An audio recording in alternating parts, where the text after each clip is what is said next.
In a Forest Service trailer, deep in the mountains of California, searchers found a body. A young man named Ted Dwyer. He had been missing for months, and he had died here, alone, having lost almost 100 pounds. But that's not the part that haunts the people who found him. The trailer had food, it had propane heaters, it had warm clothing, all within arm's reach, all unused, and outside, lockers full of supplies that could have kept him alive all winter. He was a grown man who walked into a place stocked to save his life, and somehow still died, and he was only one of 5. This is the story we end on. To get there, we start with people who simply stepped outside on an ordinary day and were never seen again. Most missing people are found. These were not, and a few of them broke every rule about how a person is supposed to vanish. Number 5. The Bennington Triangle. There is a stretch of wilderness in southwestern Vermont, around Glastonbury Mountain, where in the 1940s and 50s, people began to disappear. Not in storms, not at night, in broad daylight, sometimes within sight of other people. The most famous was Paula Jean Weldon. In December 1946, the 18-year-old college student decided to take a walk on the Long Trail. She set out in a bright red jacket, specifically so she would be easy to see. Other hikers passed her on the path. One couple was walking only a short distance behind her, rounded a bend, and found the trail ahead completely empty. She had simply ceased to exist in the space of a few hundred feet. No body, no clothing, no sign of a struggle was ever found. And she wasn't alone. An experienced 74-year-old guide named Mitty Rivers vanished while leading a hunting party just ahead of the group, on ground he knew better than anyone. A man named James Tedford disappeared from a moving bus between stops, with witnesses who saw him board, and an empty seat where he had been. An 8-year-old boy vanished from the back of a truck. 5 people, in the same small area, in the span of a few years, gone without a trace. Locals started calling it the Bennington Triangle. Number 4. The Sodder Children. On Christmas Eve 1945 in Fayetteville, West Virginia, the Sodder family went to bed happy. There were 10 children in the house. Around 1 in the morning, a fire broke out and the family scrambled outside. The parents, George and Jenny, and 4 of the children escaped. The other 5 did not. The house burned to the ground in under an hour, and when the ashes cooled, the remains of the 5 children were not there. Not bones, not teeth, nothing. A fire in a wood frame house does not cleanly erase 5 human beings in 45 minutes, and investigators knew it. Then came the details. The phone line had been cut, not burned. A ladder that always sat against the house was found thrown far away. A witness said she saw the missing children in a passing car as the house burned. Another reported seeing them at a hotel hundreds of miles away. The Sodders put up a billboard along the highway asking for information, and it stood for decades.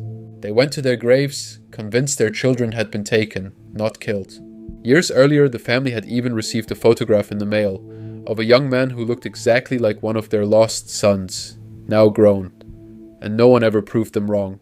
Number 3. Brandon Swanson. This one is different because for 90 minutes, his parents were on the phone with him while it happened. In May 2008, 19-year-old Brandon Swanson was driving home late at night in rural Minnesota when his car slid into a ditch. He wasn't hurt, and he called his parents to come get him. But when they drove to the spot, he wasn't there. So they stayed on the phone, and Brandon started walking towards what he thought were the lights of a nearby town. His parents drove the back roads trying to find him. For nearly an hour they talked. They had him flash his lights, honk, anything. And they could not connect. He was somewhere they weren't. And then mid-sentence, Brandon said 2 words. "Oh, shh." The line went dead. His father called back. It rang and went to voicemail. Brandon was never seen again. A massive search found his phone, eventually, and traced his likely path towards a river. But his body was never recovered. The case changed Minnesota law for how fast police must respond to a missing adult. It did not bring Brandon home. Whatever made him say those 2 words in the dark is something only he ever knew. Number 2. The Dyatlov Pass Incident. In late January 1959, 10 experienced hikers set out into the northern Ural mountains of the Soviet Union. They were skilled, fit, and well equipped. One turned back early due to illness, the only reason he lived. The other 9 made camp on the slope of a mountain the local people called, ominously, Dead Mountain. When the group missed their return, a search was launched. The tent was still standing, half collapsed, and it had been cut open from the inside. The hikers had sliced through their own shelter to escape and run into a Siberian night around -30 degrees, most of them in only socks or bare feet, leaving their boots and coats behind. Their bodies were found scattered across the slope below, some up to a mile away. The first appeared to have died of hypothermia, but others had injuries hypothermia doesn't cause.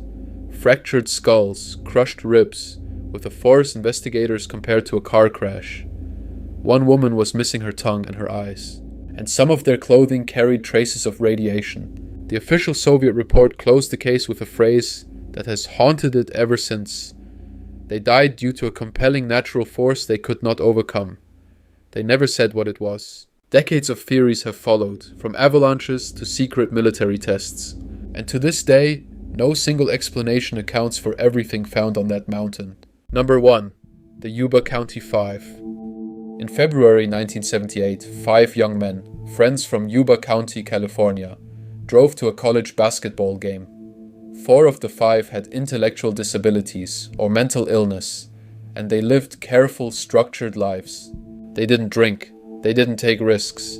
They were the kind of men who would never under any circumstance do what they appeared to do next. They watched the game, bought snacks for the drive home, and then they vanished. Their car was found 4 days later, abandoned high up a remote mountain road, in the snow, in the opposite direction from home. The car was undamaged. It had a quarter tank of gas. It was simply left there, as if they had all walked off into the freezing dark, for no reason anyone has ever explained. Search parties combed the mountains, and the answers that came back were worse than no answer at all. 4 of the men were found dead in the wilderness, miles from the car, and then there was that Forest Service trailer where Ted Wyher's body was found. He had survived for weeks, slowly starving, in a shelter full of food and heat he never touched, his body covered carefully with sheets, as if someone had tended to him. The 5th man, Gary Mathias, was never found at all. His shoes were discovered inside the trailer. Wherever he went, into that snow, into that night, he went in someone else's boots, or in nothing at all. Why did 5 careful men drive up a freezing mountain they had no reason to be on? Who covered Ted Wyer with sheets? Nobody knows.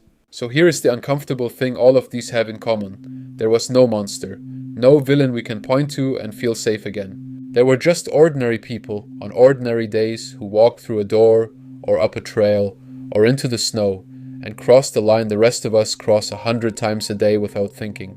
Most of the time nothing happens. We come back. We always come back. Until, for reasons no one has ever explained, somebody doesn't. Thanks for watching.